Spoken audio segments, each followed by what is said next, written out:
డానికి కారణమైన సింగరేణి కార్మికులు ఈ ప్రాంతానికి ప్రాతినిధ్యం వహించడం మన అందరికీ కూడా గర్వకారణం అని చెప్పి నేను ఈ వేదిక మీద నుంచి చెప్పదలుచుకున్నా.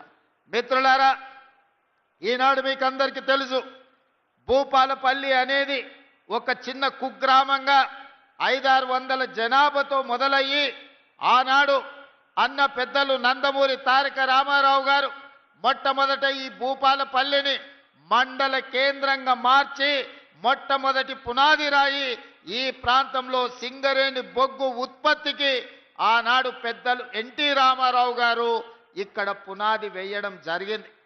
ఇక మళ్ళీ భూపాలపల్లి వెనక్కి తిరిగి చూడలేదు. ఆ తర్వాత అభివృద్ధి పదం వైపు నడుస్తూ 600 జనాభా ఈనాడు 60,000 ఓట్లతోని జిల్లా కేంద్రంగా భూపాలపల్లి మున్సిపాలిటీగా ఈరోజు రాష్ట్రానికే వన్నె తెచ్చే ప్రాంతంగా అభివృద్ధి చెందింది. ఈనాడు మన కళ్ళ ముందల్లే చిన్న గ్రామం నుంచి జిల్లా కేంద్రంగా భూపాలపల్లి అభివృద్ధి చెందింది అనంటే ఆనాడు కాంగ్రెస్ పార్టీ చేసిన అభివృద్ధి ఈరోజు ఈ ప్రాంతం అభివృద్ధికి కారణమైంది.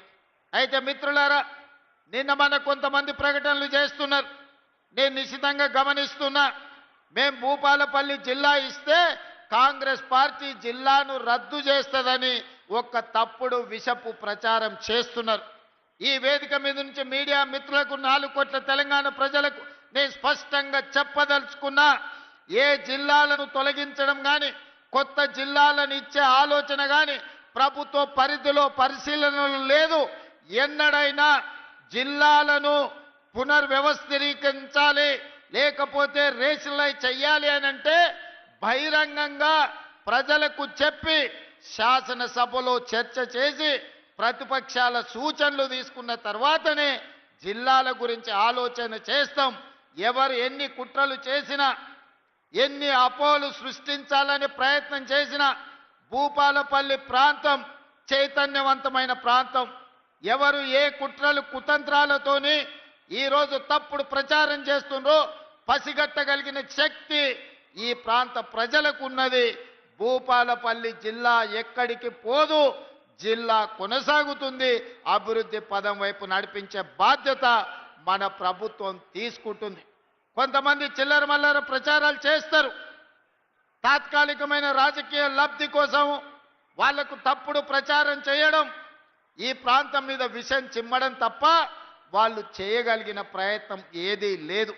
అదేవిధంగా ఇవాళ జిల్లా విషయంలోనే కాదు, భూపాలపల్లి ప్రాంతంలో సింగరేణి గని కార్మికులు అటు ఆదిలాబాద్ నుంచి ఖమ్మం జిల్లా వరకు ఉన్న సింగరేణి పరివాహక ప్రాంతం, గోదావరి నది పరివాహక ప్రాంతంలో వేలాది సింగరేణి కార్మికుల కుటుంబాలు ఉన్నాయి. మెడికల్ అన్ఫిట్ ఏదైతే మీకు బోర్డు ఉన్నదో కాంగ్రెస్ పార్టీ ఆ బోర్డును రద్దు చేస్తుంది. భవిష్యత్తులో సింగరేణి కార్మికులకు వాళ్ళ వారసత్వ ఉద్యోగాలు కానీ మెడికల్ బోర్డు ఇచ్చే అన్ఫిట్ సర్టిఫికెట్తోని వాళ్ళ కుటుంబ సభ్యులకు వచ్చే ఉపాధి అవకాశాలు పోతాయి. మిమ్మల్ని కాంగ్రెస్ పార్టీ మోసం చేస్తుందని కొంతమంది తప్పుడు ప్రచారం, విషపు ప్రచారం చేస్తున్నారు. అసలు ఈ ఆలోచన ఎక్కడి నుంచి వచ్చిందో, ఈ అవసరం ఎవరికి ఉన్నదో నాకైతే అర్థం కాలేదు.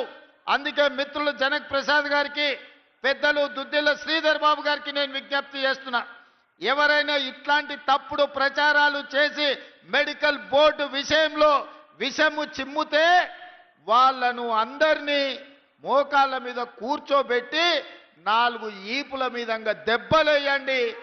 ఎందుకు అనంటే ఆ ఆలోచననే ప్రభుత్వ పరిశీలనలో లేదు. కార్మికులు కోరుకున్న విధంగా కార్మికులకు మేలు చెయ్యడానికి రాష్ట్ర ప్రభుత్వం ప్రయత్నం చేస్తుంది తప్ప కార్మికులకు నష్టం కలిగించే ఏ నిర్ణయము ఈ ప్రభుత్వం తీసుకోదు.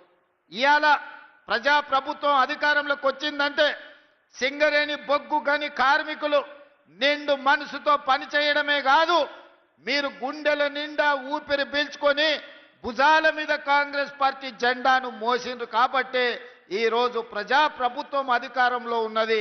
ఈ ప్రభుత్వం మీది మీ సమస్యల్ని పరిష్కరించే బాధ్యత ఈ ప్రభుత్వం తీసుకుంటుంది తప్ప కార్మికులకు నష్టం వచ్చే ఏ పని కూడా ఈరోజు మా ప్రభుత్వము చెయ్యదు. అదేవిధంగా డిస్మిస్ కార్మికులకు సంబంధించి 217 మంది ఉన్నారని మిత్రులు గండ్ర సత్యనారాయణరావు గారు నా దృష్టికి తీసుకొచ్చిండ్రు. ఈ సమస్యను ఏ విధంగా పరిష్కరించాలనో తప్పకుండా ప్రభుత్వము పరిష్కరిస్తుంది. అదేవిధంగా ఈనాడు గృహ నిర్మాణ శాఖ మంత్రివర్యులు ఈ వేదిక మీద ఉన్నారు. వారిని మనస్ఫూర్తిగా నేను అభినందిస్తున్నా. ఆనాడు 2004 నుంచి 2014 వరకు 10 సంవత్సరాలు డాక్టర్ వైఎస్ రాజశేఖర రెడ్డి గారు అడిగిన ప్రతి వాడికి, ఇల్లు లేని ప్రతి పేదవాడికి 25 లక్షల ఇందిరమ్మ ఇండ్లు 10 సంవత్సరాలలో